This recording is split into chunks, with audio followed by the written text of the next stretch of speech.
बिस्मिल्लाहिर्रहमानिर्रहीम। अस्सलाम वालेकुम नाज़रीन, फ्रांस की पहली बार खला में फ़ौजी मशकें, ये क्या मामला है और ये कैसे मुमकिन होगा? आइए मैं आपको अपनी वीडियो में बताता हूँ। स्टार वॉर्स फिल्में तो आपने देखी होंगी और ऐसा लगता है कि हकीकी दुनिया में भी इस अहद का आगाज़ फ्रांस की जानिब से खला में पहली फ़ौजी मशकों के इनकाद से हो गया है। नाज़रीन, US स्पेस फोर्स और जर्मन स्पेस कमांड के साथ काम करते हुए फ्रांस ने खलाई फ़ौजी मशकों का आगाज़ किया है। फ्रांस की स्पेस कमांड का क़याम 2019 में अमल में आया था। स्पेस कमांड यानी खलाई कमांड के सरबराह मेजर जनरल माइकल फ्रेडलिंग ने बताया कि ये फौजी मशकें हमारे निज़ाम का एक टेस्ट है और किसी भी यूरोपीय मुल्क की जानिब से पहली बार ऐसा किया जा रहा है। इन मशकों को ईस्टर एक्स का नाम दिया गया है, जो पहले फ्रेंच सैटेलाइट ईस्टर एक्स से लिया गया है। इस मौका पर फ्रांस के वजीर दिफा ने सहाफ़ियों को बताया था कि फ्रांस को ऐसा करने की जरूरत थी क्योंकि इत्तेहादी और हरीफ खला को फौजी ताकत का नया मैदान बना रहे हैं। फ्रांस की खलाई फौजी मशकों की तफसीलात तो खुफिया रखी गई हैं, मगर रिपोर्ट से इंदिया मिलता है कि इसका मकसद ऐसी बहरानी सूरत हाल का तजर्बा करना है जिसमें फ्रांसीसी सैटेलाइट तक दुश्मनों की रसाई हो जाए और स्पेस कमांड इसके रद्द अमल के लिए तैयार हो। इसी तरह खतरनाक खलाई अजसाम की मॉनिटरिंग भी इन मशकों का हिस्सा है। इन मशकों का आगाज 8 मार्च को हुआ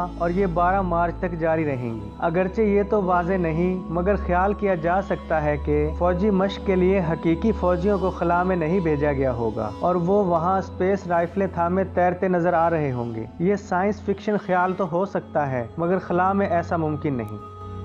उम्मीद करता हूँ ये छोटी सी रिपोर्ट आपको अच्छी लगी होगी। अगर रिपोर्ट अच्छी लगे तो हमारे चैनल को सब्सक्राइब करें, साथ में घंटी के निशान को ज़रूर दबा दें ताकि आने वाली हमारी वीडियो आपको सबसे पहले मौसूल हो सके, और अपनी राय का इजहार कमेंट सेक्शन में ज़रूर कीजिएगा।